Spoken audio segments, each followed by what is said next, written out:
The Orlando Magic have now dropped their 5th consecutive game in a row as they sit with a record of 3-6, and Magic fans everywhere are in an absolute uproar about how this season has begun. But let me be the one to give everybody a friendly reminder, despite the anxiety and despite the frustration, this Orlando Magic team is going to be just fine. The Orlando Magic were never going to be judged based upon how they performed in the regular season. They were going to be judged based upon how they perform in the postseason. And yes, it's still the first month of the season. We're in the first week in November. The Magic have struggled out of the gate, and a lot of that has to do with the right torn oblique injury to Paolo Banchero, who's now going to be sidelined for the next 4 to 6 weeks. Despite that, the Magic still have to have a next man up mentality. They still have one of the best defenses in the game of basketball. And Jamal Mosley is still one of the best, brightest coaches in the game of basketball. This team is going to be just fine. It is not time to hit the panic button. So let's actually go ahead and talk about this. Now, Magic fans, before we actually go ahead and dive deep into today's video, if you guys appreciate all of the work and Magic coverage that I do for Orlando Magic HQ, make sure you guys go ahead and drop me a thumbs up, hit the subscribe bell to stay tuned for more Magic content that I do here on YouTube. And of course, make sure you guys go ahead and follow me, Brett James, and Orlando Magic HQ on all of our socials, especially on Twitter. That way you guys can stay updated and get the best news and latest information from us as quick as possible. And lastly, Magic fans, if you guys have not seen Orlando Magic HQ, we already dropped our Patreon, an exclusive membership to get more exclusive content, videos, articles, and any other news and information that you could do. And it would help tremendously with the support of the channel. So if you guys want to go ahead and check out our Patreon, I will go ahead and link to it down below. But Magic fans, let's stop wasting time and let's actually go ahead and get into today's video. Now, like I mentioned earlier, everybody knows it, but the Orlando Magic have not had Paolo Banchero, who's been sidelined now for the next 4 to 6 weeks with that torn right oblique that he suffered after that loss in Chicago to begin the Magic's 5-game losing streak. The Magic came out of the gates initially healthy, and they played extremely good basketball, winning 3 out of their first 4 games, looking like one of the best teams in the Eastern Conference with very convincing wins over the Miami Heat, the Brooklyn Nets, and of course, a near 50-point triple-double by Paolo Banchero in that thrilling victory over the Indiana Pacers. The Magic looked like they were poised to take that next leap and be one of the best teams in the Eastern Conference alongside the Cleveland Cavaliers and the reigning defending NBA champions in the Boston Celtics. After the Orlando Magic had begun that 5-game road trip, losing in Chicago, and then Paolo Banchero being sidelined with that injury, everything slowly started to go downhill. Franz Wagner was dealing with an illness. Wendell Carter got hurt with a foot injury in Dallas. All of these different things began to transpire. You even had rookie Tristan da Silva getting inserted into the starting lineup. We're going to talk about all of this, and I'm going to be the one to calm everybody down and let you know it is going to be okay. Let's talk about this 5-game losing streak because it has been frustrating to watch this team and to see how we have been underperforming without our best player in Paolo Banchero. Over these last 5 games that the Magic have lost on the road, the Magic have been averaging nearly 15 turnovers a game, shooting 23.5% from behind the arc and 41.1% from the field. That kind of shooting, no matter what players you have out there on the floor, is never going to cut it. It's not going to cut it. Even though you played some exceptional teams, the Cleveland Cavaliers, the OKC Thunder, the Dallas Mavericks, the list goes on. That is not going to cut it in today's modern NBA, especially with shooting. And just to add some more salt to the wound, the Magic have been dealing with a lot of injuries and also players playing bad or really not playing to their expectations. And that's what I want to talk about throughout this 5-game stretch, and really just the first 9-10 games of the season. It hasn't been that pretty for the Magic despite the first 4 games of the season. So let's talk about this. Let's just talk about the injuries. I talked about Paolo Banchero, how he's going to be sidelined for the next 4 to 6 weeks with that torn right oblique. And Paolo was of course playing at an MVP level, averaging 29, 9, and 6. He was playing out of his mind, like I mentioned with that Indiana game and that near 50-point triple-double. Then we can take a look at Franz Wagner, who has been dealing with an illness, hasn't really performed at the level that we would like to begin the season, but Franz Wagner did put together a very solid performance against Indiana yesterday evening. And then you have Wendell Carter Jr., who also suffered that foot injury in Dallas, a left plantar fascia strain. I don't know if I pronounced that correctly, but nonetheless, losing Wendell and losing that big man That hurts, especially on the inside, and Wendell has been playing very good to begin the year, despite what the numbers may or may not say. Then we take a look at not just injuries, just bad or inconsistent play from the team to begin the year. And there's a lot of guys I'm going to name off. Let's start with Cole Anthony, a guy who's been the heart and soul of this Orlando Magic team since being drafted back in 2020. Cole Anthony got a DNP. He said it himself. I've been playing like dog shit. Jamal Mosley and Cole Anthony had a heart-to-heart, a one-on-one. They have a lot of respect for one another, and at the end of the day, Cole Anthony is a team player first. He wants to see the team succeed. He got those DNPs. His minutes have been sporadic, and honestly, it is deserved. Cole Anthony needs to earn himself back into the rotation. He needs to play better, not just defensively, but offensively, where he's shooting 25% from the field, below 20% from three-point land. It's not going to cut it. And Cole Anthony's a great guy. I know he's going to go out there and work hard, but Cole Anthony has really been struggling ever since he got that contract extension prior to the beginning of last season. And Cole Anthony has now seen himself in and out of the rotation and sometimes completely out of the game with those DNPs. So Cole Anthony, 3 points a game in just 11 minutes per game. It's not going to cut it. The next guy up, let's talk about second-year guard Anthony Black. And I'm going to cut the kid a little bit of slack because Anthony Black is an incredible guy, extremely hard worker, but I'm going to give Anthony Black a little bit of grace because not only is he just in his second year of play, but averaging 7, 3, and 4 in 25 minutes a game while also being asked to carry a lot more of a load and burden, especially offensively speaking. With the injuries to the Orlando Magic, it makes his job a little bit harder, and I think he's going to continue finding his groove.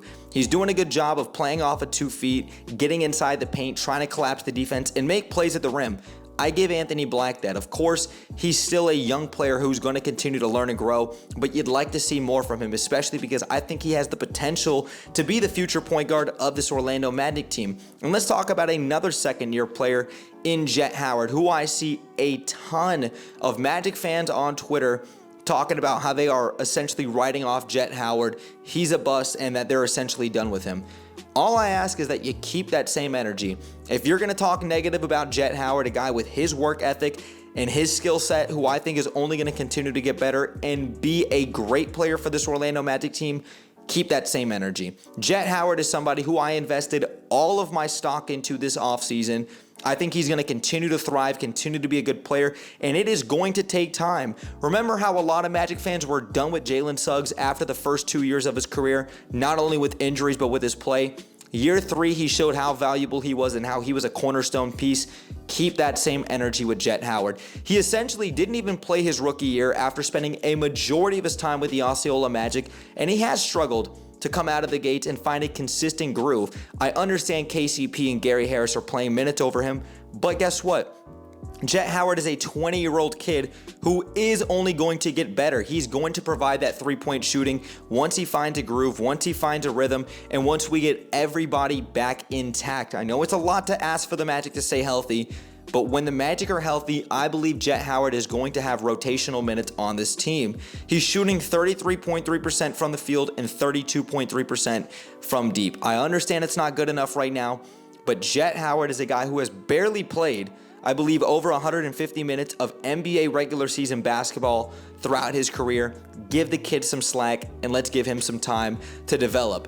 Now let's get into the next guy who's been struggling. The big Magic free agent offseason addition, Kentavious Caldwell-Pope, KCP. We all know what he's going to bring to this team. He's going to bring a lot of veteran mentorship, championship pedigree, and of course defensive tenacity. But he has struggled throughout the first 9 games of the season to get anything going offensively speaking. It was a solid first half performance against Indiana last night with 13 points, 2 of 3 from three-point range. But you'd like to see more from KCP. I don't think he's necessarily playing bad offensively speaking. I like the looks that he's taking. I like the in-rhythm three-point shots he's taking, whether it's in the half court or in the fast break. It's just about converting and knocking them down. Once we get Paolo back and guys start collapsing on him yet again, he's going to be able to spray out the shooters, and KCP is going to be playing significantly better. I understand the offensive worries, but I promise you he's going to be fine. But just to be analytical, KCP through the first 9 games is averaging 7, 2, and 1 while also shooting 32.8% from the floor and 24.4% from behind the arc. I know it's not great. I know it's not perfect. I know it's frustrating. but I promise you KCP is a damn good player. And the same thing I could say with Jet Howard. If you're out on KCP or you're talking down on KCP, keep that same energy. That's all I ask. Let's get into a couple other players really quickly. Gary Harris, 34.4% from behind the arc. I understand he's averaging 17 minutes a game. He had that blistering shooting performance in the season opener at Miami, shooting 6 of 9 from behind the arc, and Gary Harris looked like the next coming of Klay Thompson. But he has teetered off significantly since then. And I still believe Gary Harris is going to be a serviceable role player and veteran for this team. But Gary Harris, you've got to play better. And let's talk about one more player, Jonathan Isaac, who's only appeared in 6 of the Magic's 9 games so far, missed 3 games due to just injury precaution, and he's only averaging 14 minutes a game. Jonathan Isaac, we know he's one of the best and most impactful defensive players in the game of basketball. But Jonathan Isaac has not had the level of impact to maybe what we would expect from him throughout the first 9 games of the season. We know Jonathan Isaac, when the team is healthy and intact, he's going to be just fine. It is so hard to get a true gauge of what this team really looks like when you have Tristan da Silva in the starting lineup, when you don't have Paolo Banchero, when you're missing Wendell Carter and you're constantly mixing and matching lineups, trying to get guys certain minutes in the rotation. I give Jamal Mosley some grace. I give this Orlando Magic team some grace, but they've got an incredible opportunity ahead of them with this 5-game home stretch in front of them beginning tomorrow evening on Friday evening. So I hope to see all of you guys at the Kia Center. The Magic's next 5 home games are going to be the New Orleans Pelicans, the Washington Wizards, the Charlotte Hornets, the Indiana Pacers, and the Philadelphia 76ers. Now, let's go ahead and talk about this just very briefly. Not only are the New Orleans Pelicans going to be missing 4 key players in guys like Trey Murphy, DeJounte Murray, Herbert Jones, and CJ McCollum, the Philadelphia 76ers the following Friday are not going to be having Tyrese Maxey, who was just diagnosed with a right hamstring injury. And then you've also got some other very winnable games in the Wizards, in the Hornets, and in the Indiana Pacers. The Magic really have an opportunity now to play some great winning basketball in front of this home crowd. If the Magic can go 3-2 during the stretch and improve to, let's see, 6-8 on the season, I believe that they've came out of that 5-game home stretch sitting pretty and really giving themselves an opportunity. The Milwaukee Bucks, they're 1-6. The Philadelphia 76ers, they're 1-6. It is still so early in the season. Despite how the Magic are playing right now, they have an opportunity to continue to stay afloat and just be good enough until Paolo Banchero comes back. And the last point I want to drill home with this video, and thank you for sticking around if you're still here, engage with me in this dialogue. Let's look at it from this perspective. I said it once and I said it yet again. The Magic are not going to be judged based upon their regular season success. They're going to be judged upon how they perform in the postseason. Let's just say, for the sake of argument, every team in the NBA stayed healthy and the Magic finished as a top 3, top 4 seed in the Eastern Conference, but the Magic were then bounced in the first round of the postseason. Would Magic fans or NBA fans call that season a success? I don't think so. But if the Magic finished as a 7 or 8 seed, but they found themselves in the Eastern Conference Finals or winning a first-round series, people are going to call that season a success based upon what we saw in a 7-game series last year against the Cleveland Cavaliers. This Magic team is going to be judged based upon how you perform in the postseason. We saw what you did against Cleveland. You brought in KCP. You've got the experience. You've got the core intact after retaining every player. How are you going to perform in the postseason? Are you going to be able to knock down those shots from behind the arc in crunch time? Are you going to be able to win a game on the road? Something that the Magic did not do last year in Cleveland in that first round series. The Magic have every opportunity to go out there and to not only be one of the best defensive teams in the Eastern Conference night in and night out, they have an opportunity to be one of the best teams in the Eastern Conference night in and night out. So the Magic, I don't care if they win 40 games, I don't care if they win 60 games.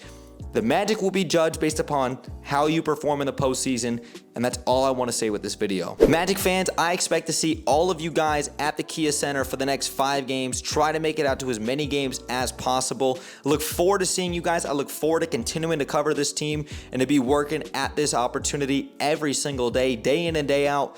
Magic fans, please let me know your guys' thoughts in the comments down below. What do you guys make about not only the 5-game losing streak that we've had, but now the next 5 games that are on the rise for the Magic at home? Let me know your thoughts in the comments down below.